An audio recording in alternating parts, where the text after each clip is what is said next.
Hey everybody, welcome back to another episode. So I've got Dr. Mark Smith on. Mark joined VistaGen, the current company that we're going to be talking about, as the Chief Medical Officer in June of 2016.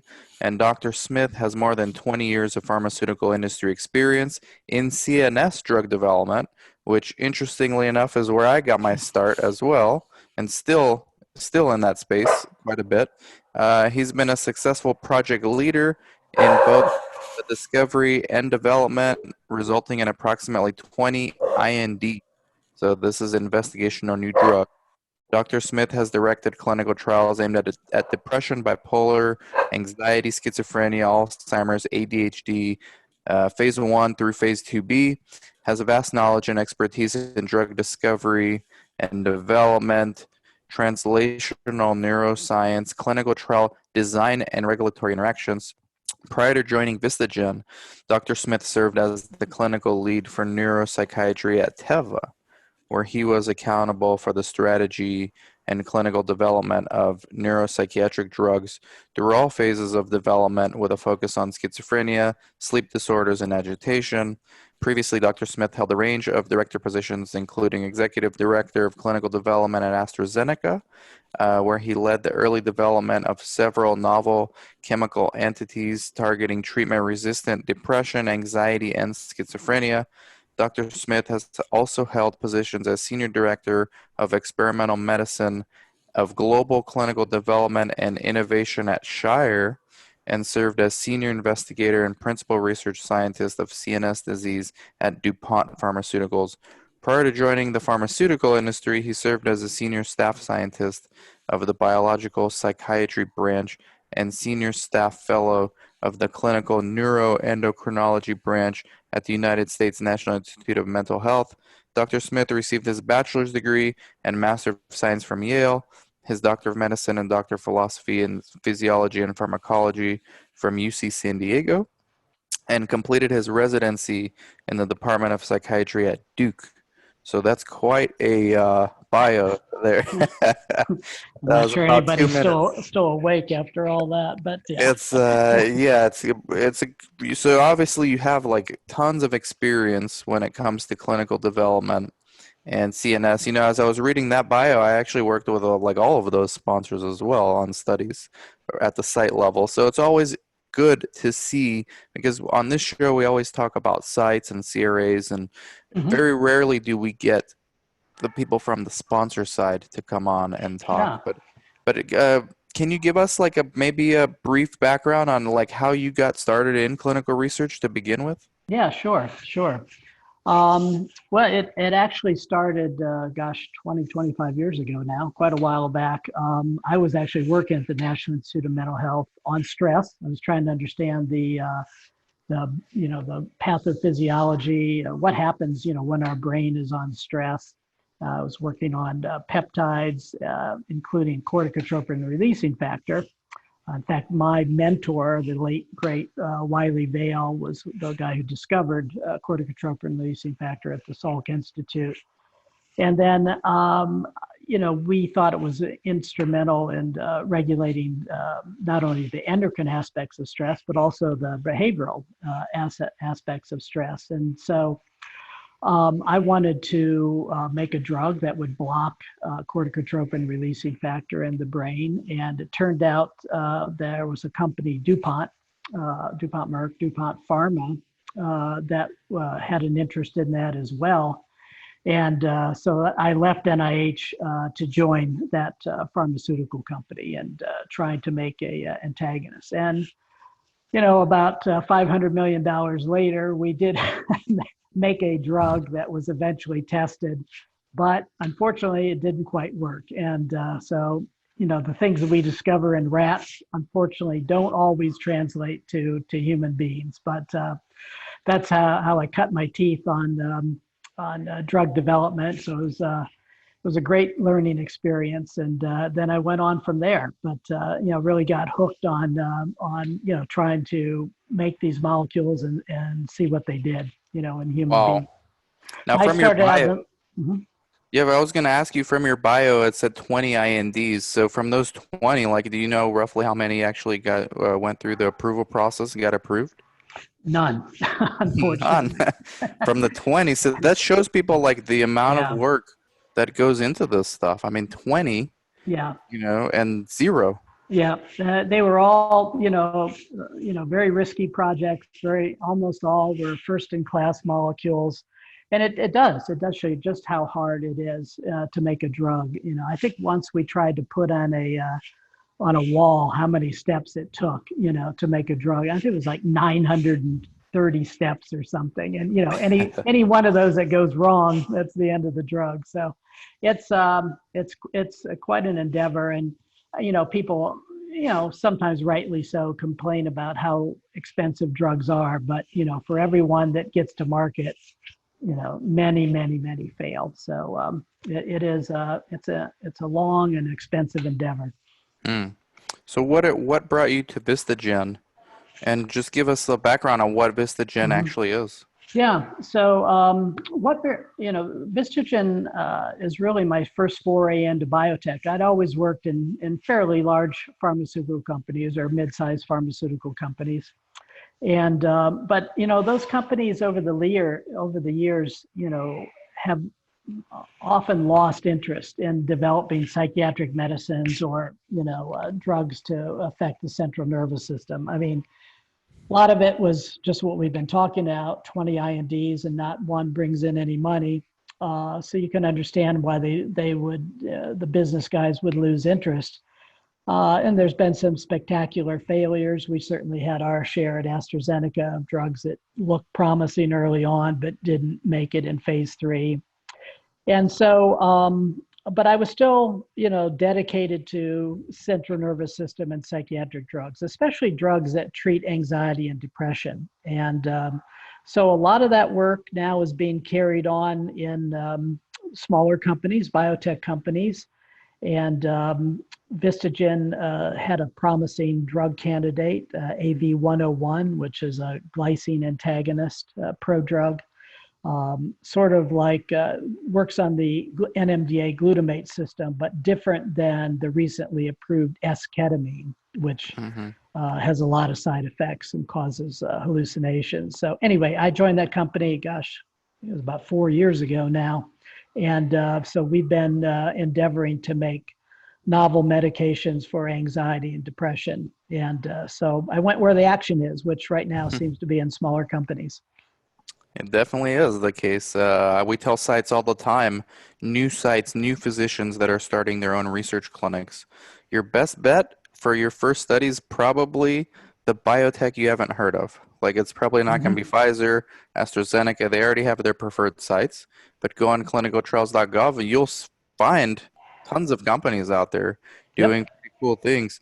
So I always tell them, hey, it's really like, and especially now in this decade, it looks like with the advent of technologies and risk-based monitoring and virtual trials and all those things, which we could talk about a little bit, it really is like empowering these smaller companies to do Mm-hmm. more with the resources they have, and it Exactly. kind of levels the playing field for everyone.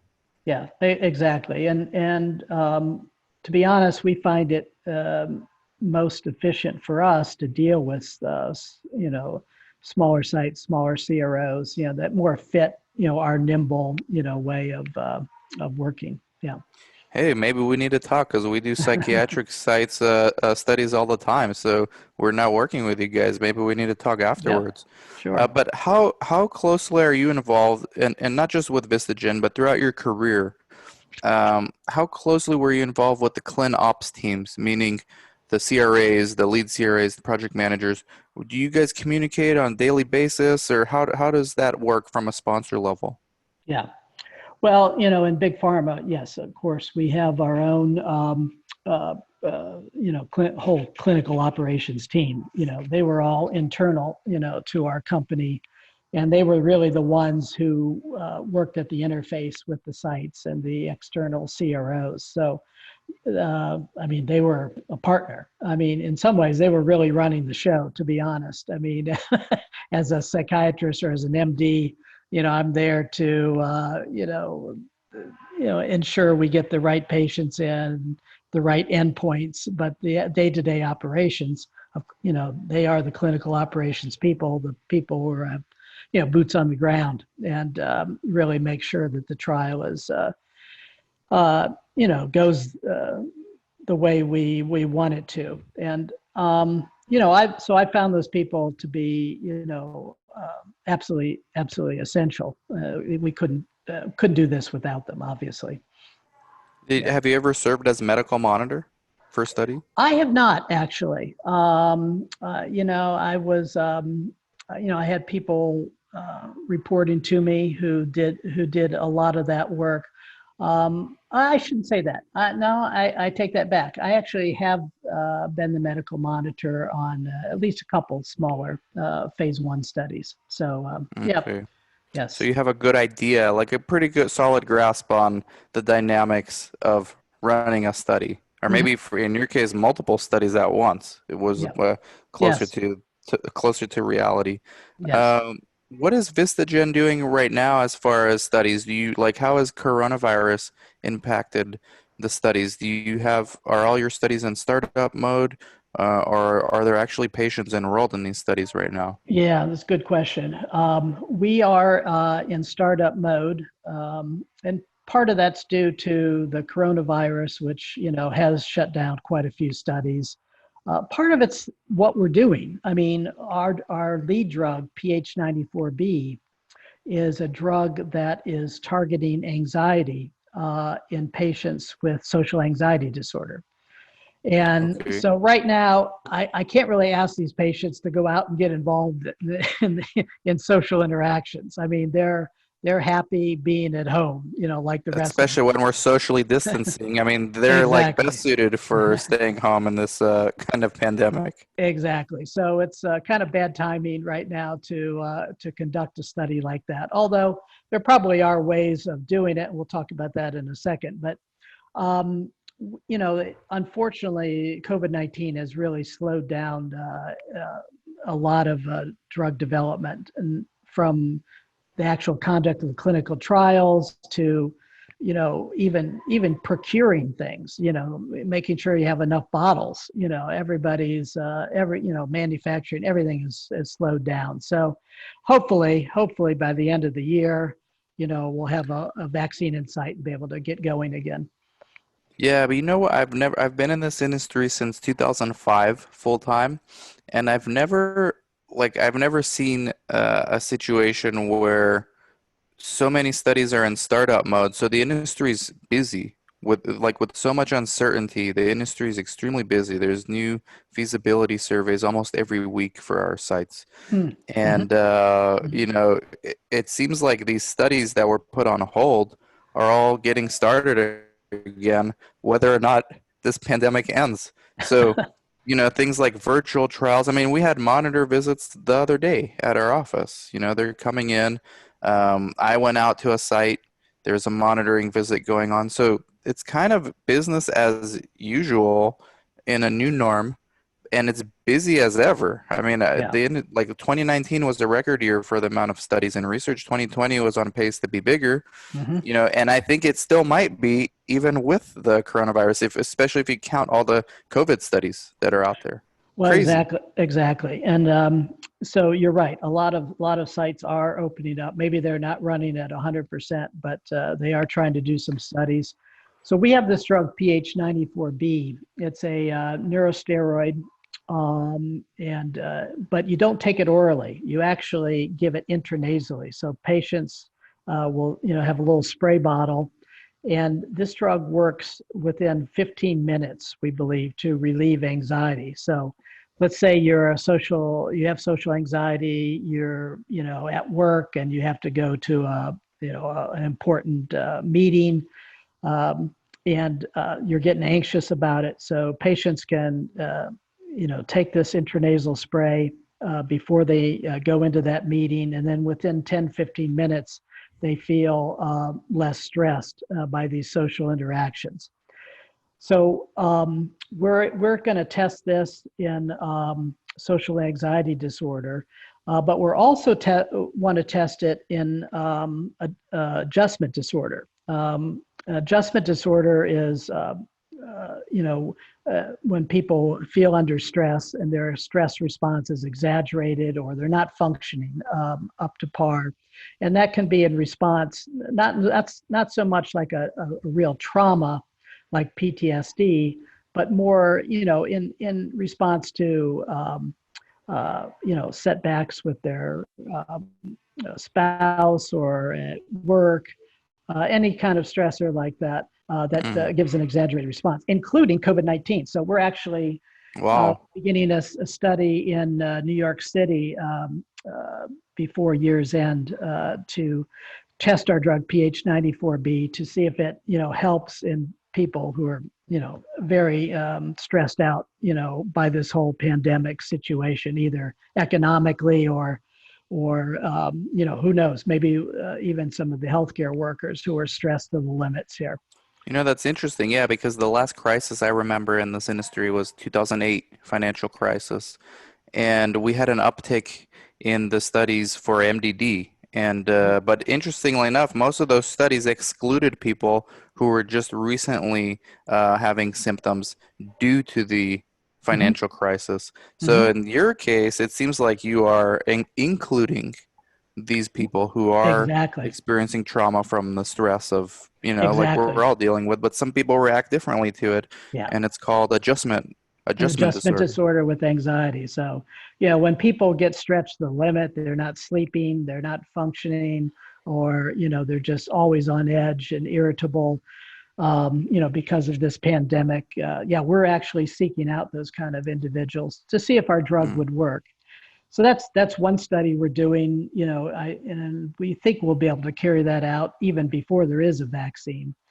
right. Now, early next year, we'll be starting our major studies, which are in social anxiety disorder. And social anxiety disorder, or social phobia, it's sometimes referred to, actually affects quite a few people. And these can be people, anywhere from folks that are so scared to get out there, they're in their basement all day, to CEOs of companies who are scared to give a large speech.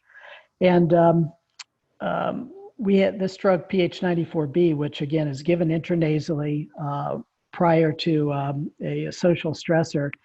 We've shown in phase 2 with public speaking stress that it effectively reduces their stress levels. And we just measure this. It's actually the patients themselves tell us how stressed they are on a 0 to 100 scale, 100 being they're like, completely panic stricken. And we found that if we ask them to give a little talk in the setting, in the clinic setting, they get very stressed out when they're on placebo. But when they're on PH94B, and they've taken it about 15 minutes before they have to give that little talk in front of some of this, the staff at the site, PH94B reduces that stress level. And so we're actually going to carry out our phase 3 study in very much the same way. We just talked with the FDA, and they actually suggested, why don't you just do the phase 3 very much like you did the phase 2 in a controlled environment, which we were very pleased with, to be able to conduct this at the clinic rather than in the real world, which, as I said before, is kind of difficult right now. You don't know if you're Hmm. what your what the situation might be. Especially for so basically they were suggesting, hey, why don't you try the hybrid virtual trial model where you send a mobile health worker to draw blood and distribute the IP, and then you'll have like a Zoom meeting basically with the PI or the rater and the patient to conduct Well, this. yeah, we haven't gone to that quite yet. We may have to if this pandemic continues or gets even worse than it already is. I mean, we're hoping that by in the next spring, people will be willing to come into the clinic and do this, Okay, I got face to you. face. Again, I think we'll still be able to it's a social distance pretty much, but but the point is, yeah, as you say, uh, the FDA guided us to look, let's try and make the stressor uniform decrease the variability by doing this in the clinic rather than out than doing a bunch of different stressors like their talk at work or whatever. And so we felt this was a good idea and should encourage us to keep the variability low in the study. How much do you buy into? I'm curious to get your thoughts on this. So, how much do you buy into the industry push for uh, decentralization and let's do everything from the patient's homes, basically virtual trial? And because right now those people are looking like they're right because the pandemic kind of catalyzed all of this. Mm-hmm. But you're saying you're hoping things go back to normal, so you don't need to do that. So how much do you think the industry, like this is just kind of a hype versus like how much of this virtual trial in a box type of thing do you think will actually materialize in the future? I think it is possible to do trials that way virtually, as long as have ways to monitor things, and that can be both visually, but also we have to ensure that people are taking their drugs. I mean, I've been in this business a long time. One of the biggest nightmares I ever had, we conducted a very large trial in generalized anxiety disorder. And, we did take blood samples. And at the end of the trial, after we broke the code and realized that almost 30% of the patients weren't even taking the drugs. Yeah, Yeah, I yeah, mean, they would bring the vials back or the bottle back with their pills, and the pills would be gone, and they yeah. had no blood levels. And it's like, what did they do with these things? Flush them down the toilet? Happened to a site I know Yeah, a few years ago. You know, they were really well enrolling site for the study. They had no issues. They thought they would get the next phase study no problem, and mhm. they didn't get it. And the sponsor told them why, and they said when we looked at the PK analysis, we saw that the majority of your patients did not actually were not compliant with Yeah. the IP. Mhm. So this is a serious problem. Yeah, it is. So that's one issue. So I mean, you have to make sure that the patients are doing the proper things. But there are ways to do that. They have ways to video record patients actually taking the pills, et cetera. Mm. So there are certainly ways to do that. So yeah, I think it's possible if you monitor well. And I am a believer in patient-reported outcomes, where the patients themselves tell us how they're doing. I mean, you know. You know, I mean, ultimately, that's what we need to do, right? Right. It's the patient needs to feel better, and our the scale we're going to use, this so-called subjective units of distress scale, which is really just a 0 to 100 scale. It's really the patients themselves telling us how they're doing, how anxious they feel. So I think more and more people are using patient-reported outcomes, and that can certainly be done too on a virtual basis. Hmm. And why is so CNS, central nervous system? I always tell clients and sites, hey, you want to be as diverse as possible if you want to remain in business as a research clinic. So CNS seems to be sort of almost like feast or famine with the amount of studies. Mm-hmm. Like in '05 till '08, there was like a surge in CNS, and Yeah. then there was a decline until maybe 2013, and now that we're in the middle of another surge. Why do you think that is with all indications, but especially with CNS? Why do you think it goes? Why is it not like oncology where it's just constant? Yeah, that's a good question.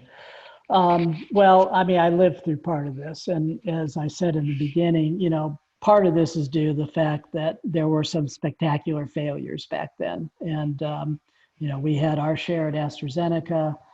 And, I think after that, Big Pharma became less enamored with CNS. I mean, there have Mm, also been some very big failures in Alzheimer's, and unfortunately, and even with our best results in rats and mice and the genetics, unfortunately, it just doesn't always transfer. to the real world in the clinic. And that's obviously why we do these clinical studies. Hmm. So I think that was part of it. Big Pharma was exiting CNS. Now biotech has taken up the mantle and the banner. And I think they've had some spectacular successes. I Hmm. think, esketamine, or the NMDA antagonist for treatment-resistant depression, was approved. So people, did see that this is possible to get some novel mechanisms for depression. And there's still a number of smaller companies, delving in Alzheimer's. And then a lot of, orphan diseases too, orphan neurological diseases that are small enough that, the smaller companies can deal with. And so I think it's a great time to be doing CNS. I mean, I didn't know, there's certainly been days where I thought I was ready to give up, here back in those times, before 2013, but I'm glad I stuck with it because I think it's a great time to be doing CNS trials again, or will be shortly. Yeah. Yeah. But thank you very much. So as we wrap up, Dr. Smith, I got a question from a viewer who watches the show, and Mm-hmm. they were asking for my opinion on how I think the industry will react, or what will happen to the industry with the U.S. being pulled out of the World Health Organization. And I don't really have a good answer because, in my opinion, I don't really think it matters necessarily for private industry. But what do you think about this?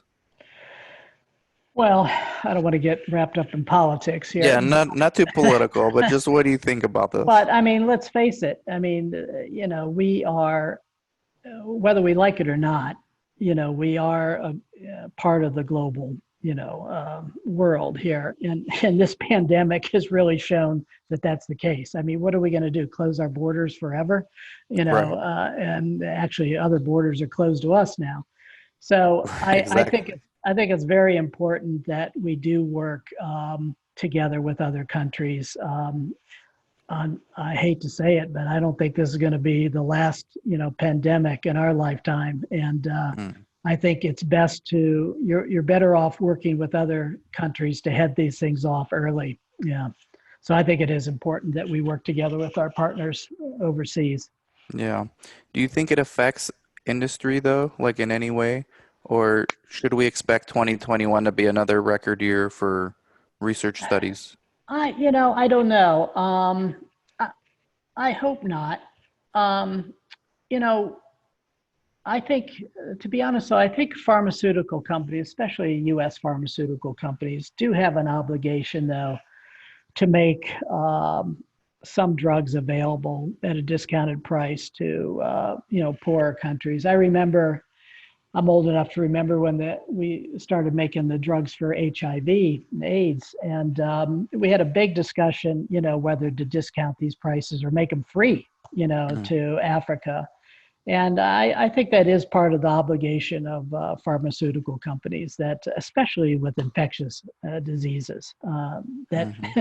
can boomerang around and hurt, all countries. So I I wouldn't say that the WHO situation hurts us immediately, but I think in the long run it could. Mm. And I do think we need to, work with other countries, as I've said. Yeah, I think that's a good answer actually. So hopefully this viewer is satisfied because your answer is much better than mine. Now with VistaGen, as we wrap up, so these two studies you have, the social anxiety and the Mhm. adjustment disorder study, these are like the next big things for you guys, right? Going Yes, forward. we have those two. And let me tell you about a third compound that we have, which is PH10. PH10 is another intranasal compound, this time for depression. We did a small study in Mexico showing that it had antidepressant effects in patients with major depressive disorder. Again, giving it intranasally twice a day. And it seemed to have effects within the first week that persisted over 8 weeks. So we're gearing up to do a larger study in the United States on that next year. So Wow. this will be a drug, unlike any antidepressant out there, given intranasally, but with very few side effects that we hope is going to be rapid acting. So that's Wow. another trial we hope to start next year. Three interesting programs in the pipeline. So, Yeah, if yeah, people want to learn more about it, I would encourage them to go to our website. It's www.vistagen, vistagen.com. And there's some nice videos on there about how these novel drugs work. And you can learn more about social anxiety disorder, adjustment disorder, and major depressive disorder. vistagen.com. I will put the links in the show note. So if you're listening, it's in the Thank show you. notes. If you are watching, it's underneath the video. And Dr. Smith, we gotta talk because later because we want some of these studies too. So we can talk later on when you need more sites. Let me know. We got a bunch Okay, for you guys. that sounds But good. thank you very much for coming on. I really appreciate your time. I think it was a really good interview. We got to learn a lot about VistaGen. I'm definitely going to be looking at the website and what you guys have in the pipeline now. And thank you for sharing your insights. And we'll do a part two. Okay. Sounds good. My pleasure. Great talking with you. Likewise. Thank you everybody Yeah. for watching and listening, and catch you all later.